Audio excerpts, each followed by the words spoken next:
Hola, ¿cómo están? Mi nombre es Angie Navarrete, soy estudiante de Filosofía del Lenguaje y hoy vengo a hablarles sobre la hermenéutica. Primero, les quiero contar sobre la historia de la hermenéutica, sus principales análisis dentro de la hermenéutica y sus principales representantes dentro de la hermenéutica. Espero que en esta explicación se pueda abordar a nivel general y profundizar un poco sobre qué es la hermenéutica y para qué sirve. Así que, bueno, vamos a comenzar.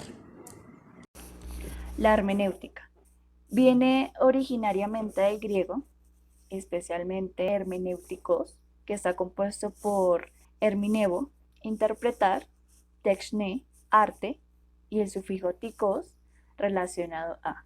Entonces podemos concebir a la hermenéutica que está relacionado al arte de explicar, interpretar, aclarar o traducir textos o escritos, entre muchos otros. Algunas modificaciones en el significado fundamental ha sido llevar a la comprensión, hacer posible el acceso a la comprensión, hacer de intermediario para la comprensión. La hermenéutica hace parte de la estructura de la comunicación, porque una persona al hablar o al escribir emite significados y la otra persona receptora capta o interpreta tal significado o el significado que se emitió. Como ya se había dicho antes, la hermenéutica viene de la antigua Grecia, especialmente de Hermes, quien fue el hijo de Zeus y Maya. Este dios transmitía los mensajes que los dioses decían para o hacia los hombres. Generalmente los mensajes de los dioses tenían un fundamento o una característica hermética, que es oculto o en misterio. Hermes hacía de mediador entre el mensaje misterioso u oculto de los dioses y explicaba o traducía a los hombres. En Grecia o en griego, todo lo que se llame encontrado, descubierto, desvelado e interpretado era considerado como un regalo del dios Hermes. Hacia la edad del Renacimiento o del humanismo, se replanteó el sentido de los textos teológicos, filosóficos y jurídicos, colocándolo en un aspecto de análisis hermenéuticos, donde se interpreta qué hay detrás de los textos, o se despierta un interés en aquella época por saber qué significan los textos. Entonces, los tipos de análisis hermenéuticos son teológico, filosófico y jurídico. En el análisis hermenéutico teológico tenía 4 sentidos. El primero, literal, que tenía que ver con la redacción y composición gramatical del texto. El segundo es un sentido alegórico, que se basaba o se enfatizaba en el mensaje inmerso dentro de la composición del texto. Hay un sentido moral, que es el mensaje como tal de cada texto teológico, y un sentido espiritual o anagónico, que se refiere a las atribuciones de algunas personas que son capaces de interpretar los textos teológicos. En aquel tiempo eran considerados como las personas santas que eran dignas de acceder a los textos teológicos. Dentro de la hermenéutica teológica quiero destacar a Martín Lutero, quien fue una hermenéutica de la edad renacentista. Nace en noviembre de 1484 en Eisleben, Alemania. Se consagró sacerdote en 1507 y allí se especializó en los estudios de los libros de Romanos, Gálatas y Hebreos, donde percibió algunos errores que la iglesia enseñaba al pueblo. Se dio cuenta de las indulgencias, que era una concepción o un concepto que se tenía que pagar por la salvación del alma. Lutero era un abuso y una estafa hacia las personas, ya que solamente el hombre se siente perdonado y renacido, no por sus obras, sino por la gracia de Dios. Así que en 1517 clava sus 95 tesis en la puerta de la iglesia de Wittenberg, exponiendo sus ideas sobre las indulgencias. Esto con el fin de hacer un debate académico dentro de las enseñanzas teológicas de la iglesia. Afirmó que debería ser un derecho de cada creyente para que pueda interpretar la Biblia por sí mismo. Entonces, hace un trabajo riguroso para traducir la Biblia y en 1545 traduce la Biblia completa al alemán, dando paso para otras traducciones y el acceso a la Biblia al pueblo. Martín Lutero destaca en sus tesis las 5 solas: solo por medio de la escritura, solo fe, solo gracia, solo Cristo y la gloria solo para Dios. Pero bueno, me voy a enfocar un poco en la primera, sola escritura o solo por medio de la escritura, ya que Lutero hace un cuestionamiento a la autoridad jerárquica de la Iglesia en cuanto a que ellos son los únicos intérpretes y los únicos jueces de la escritura. La Iglesia en aquel entonces le hacía creer al pueblo distintas interpretaciones fuera de contexto y fuera de sentido. Solo a conveniencia de la Iglesia, y el pueblo era siempre engañado. Entonces, lo que manifiesta en solo escritura es una interpretación justa de la Biblia, ya que la Biblia es la palabra inspirada por Dios, como dice 2 Timoteo 3:16, y que la Biblia es intérprete a sí misma. La Biblia se puede interpretar o hacer un análisis hermenéutico acompañada de la exégesis, que es la interpretación crítica y completa del texto, centrada en la literalidad y el significado original en el momento de su escritura.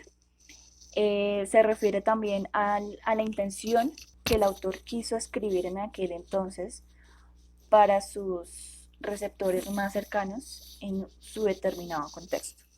Pasamos al segundo análisis hermenéutico, que es el filosófico, y el principal representante es Martin Heidegger, quien nació en Maastricht, distrito de Weimar, el 26 de septiembre de 1889.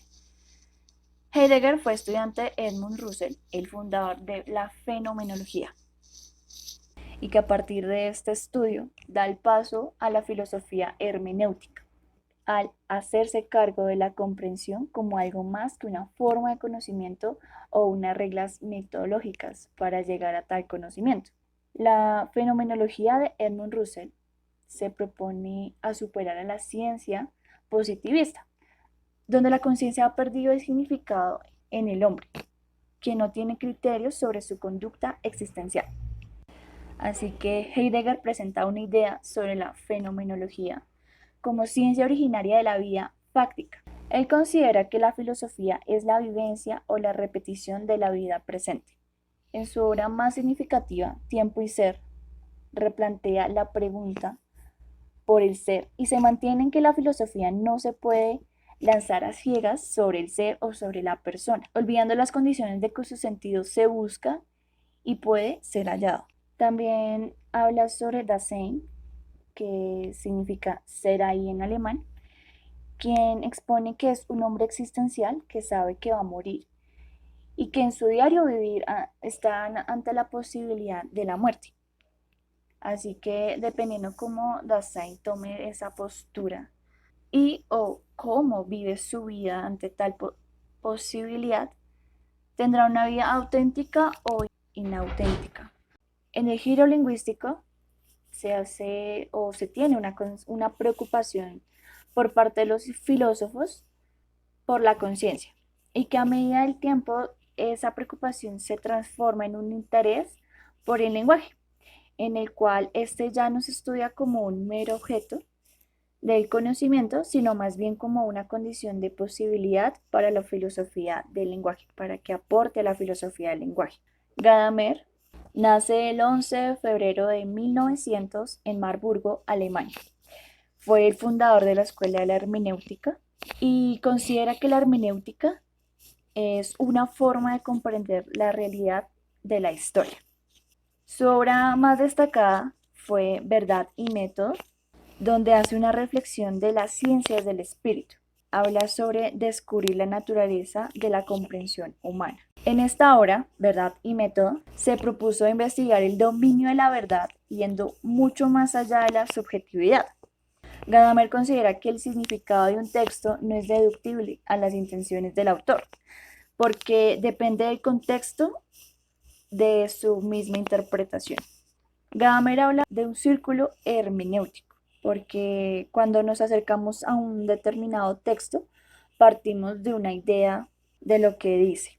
Y a medida que se avanza en la lectura, aquella idea se transforma o varía y se reformula según el texto lo vaya dando, para llegar a una nueva comprensión del texto en la cual esta idea en esta nueva comprensión no va a ser totalmente definitiva, sino que va a quedar abierta.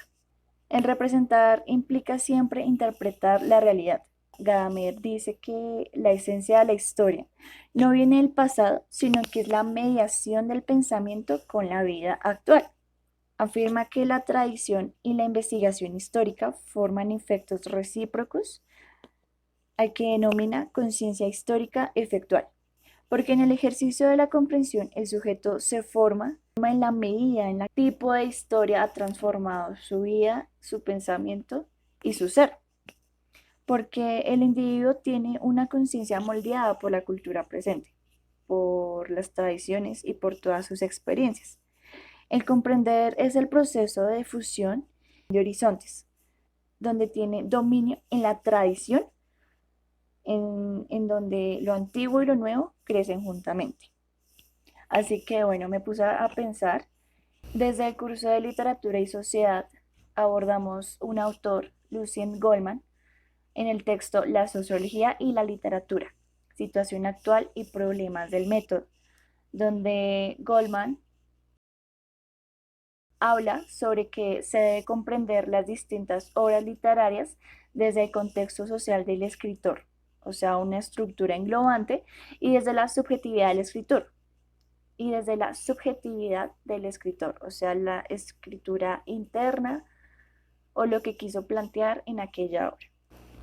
También habla de que la literatura tiene diferentes concepciones del mundo, ya que a partir de ahí los diferentes grupos sociales la transforman y a medida del tiempo o el contexto, ellos la adaptan a su cosmovisión, ellos la interpretan a su modo de ver. Porque las obras literarias también se deben concebir como creaciones conjuntas o colectivas, porque son ideas que comparte un mismo grupo. Por eso en distintas obras literarias hay diferentes concepciones del mundo, desde cada interpretación o desde cada concepción que el lector haga. Y también desde cada escritor, porque parte de su intención y de su percepción del contexto actual, por lo cual esto hace que existan diferentes interpretaciones en un texto literario. Muchas gracias por ver este video y espero que haya sido de utilidad para que puedan aprender un poco más sobre la hermenéutica. Hasta luego.